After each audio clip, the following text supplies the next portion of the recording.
So now we're starting to get right down into the deep part Now of, we're getting of this into stuff. laundry. Right, exactly, exactly. I figured you have a first floor laundry or? Nice, that'll make it easy. We can get these washed up then before I go. All right, so like I said, this is my 5-minute bag. It can take a little longer if that's something that you've got questions, and we don't have to stop it, but it won't take much longer than that. You ever seen one of these before? Yeah, the last guy that came in. Did he? Oh, yeah. He didn't do it as well as I do. I don't know yet. You're gonna see. I'm gonna show you. Last time I saw one of these was a Greek restaurant. Now I better hope his name isn't Papadopoulos, otherwise I'm in trouble.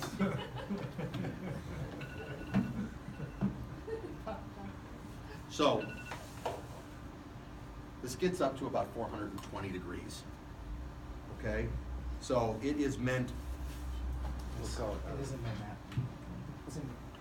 it's in here.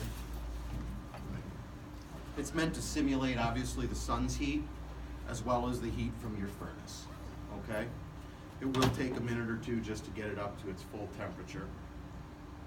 73. Getting close. Awesome. So looking around your house from 1984, you have something very similar to this. It's called a thermal pane. It's just a spacer bar and 2 pieces of glass, okay? There's no insulation in it and no low E in it. Have you ever heard about argon or low E before? No, I can see the color in that Yeah, it's got, there's 2 pieces of Purple. glass, so it's got a little bit of a reflection because that's what glass wants to do.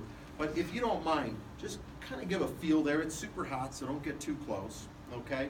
So this right here is what you have in your windows right now. If you get an idea of kind of the heat that's coming through there, though. Kind of feels like it's coming around the edge.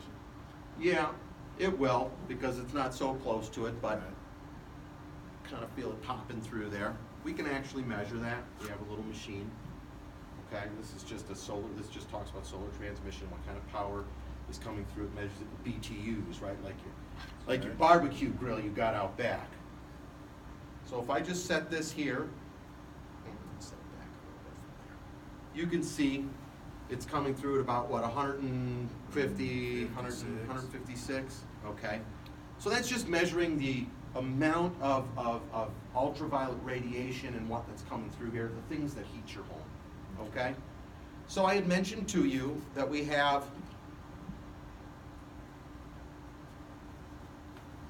insulation, that's argon, we have low E as well.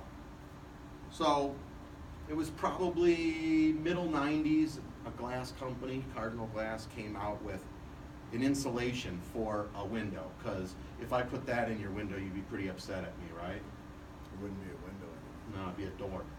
I sell those too, just so you know.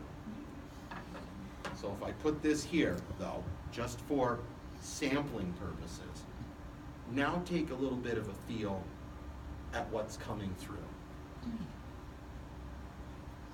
Okay.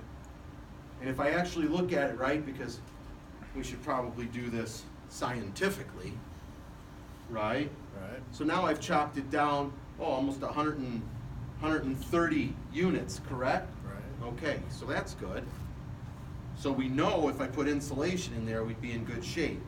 Well, Cardinal Glass, they're a company headquartered out of Portage, Wisconsin, and they're just an incredible company, the innovator in low E technology and the use of argon.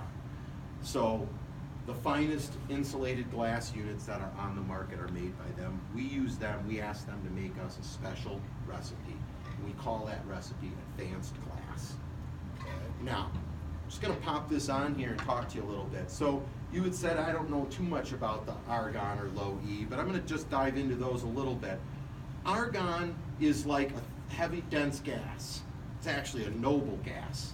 What they mean by noble is not that it sits around and eats at buffets and dances to goofy music. Use it to weld. Right? Absolutely. It doesn't actually want to get too excited.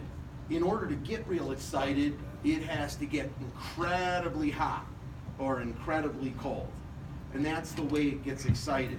Well, it's really dense too, so if you think about it like maybe a swim pool that's filled with water, let's say you're in that swim pool, Okay. and I'm in one that's filled with peanut butter. Who's gonna get to the other side faster? You, because I don't know how to swim. Now, that wouldn't work too well, would it then? But if it was someone else who knew how to swim, right, you're gonna see that it'll take that person a lot longer. It's the same thing here. That argon, in comparison to the clear glass, just the air we breathe, No, that's what's in mine. is in yours, Oh, and it that's just said clear glass, so I didn't know it was in there. gotcha. Nothing's in Air we breathe. There is something. It's not a vacuum. It's just filled with the air we breathe. Okay. Okay? So in here we've got that argon, and what it's doing is it's slowing the transfer of the heat on one side of the window to the cold on the other side of the window. So it doesn't matter if we're talking about summer or we're talking about winter. Wherever the heat is, it's gonna make it harder for it to go through. Does that make sense? Awesome. The other thing that's in there is low E. So low E is a silver oxide that is sprayed on the back of the glass, kind of like your mirror, okay? And that, think of it like your polarized lenses. You ever go fishing or anything like that? You wear the lenses that take the glare away? That's because that light has to come in just one way. Well, that's the same way they apply it onto this glass. So when the sun's high in the sky, it's gonna reflect everything off of it. But in the wintertime, when that sun's lower, it's gonna allow more to penetrate, so you get that solar heat gain, that warmth from the sun in the wintertime. So it kind of helps you on both sides, okay? And so low E, what that wants to do is it wants to bounce radiation back to where it comes from, the UV stuff, right? Okay. So, just to give you an idea of what that is, just tell me when you start to feel heat on you, Right there. okay? That's the low E doing its stuff. I'll have you take a chance just to kind of look at the heat coming through there again, if you want to just take a look at that. So the low E's on this side? The low E, that's a really good question. Not too many people actually ask me that, but the low E is spread as a single coat on both interior panes of the glass. So on the interior pane there you can't touch, and on the interior pane there you can't touch. And they call it spurted on, okay? But what they mean is it goes on in a louvered fashion. That's the polarized lenses idea, okay? So how did it feel when you felt behind it? So you could put that in either way and it'd still work? If I could it's put on it in both either ends? way and it would still work. Keep in mind, it's gotta keep the heat from your house in, and it's gotta keep the heat from the sun out. So it's gotta work both ways. It can't work one way. Okay. Make sense? Yep. Okay, so if we do take a look at what's coming through there, remember when we had that piece of insulated glass in there? Uh-huh. So what number were we at then? 25, And what are we at now? 23. So would you rather have the insulation in the glass or this? This, so I can see through. So you can see through it, and it's gonna keep you a heck of a lot warmer, isn't it? Now, I'm not saying that you can't snuggle up on the couch with your wife with the blanket and everything, but I'm telling you, you're not gonna need to.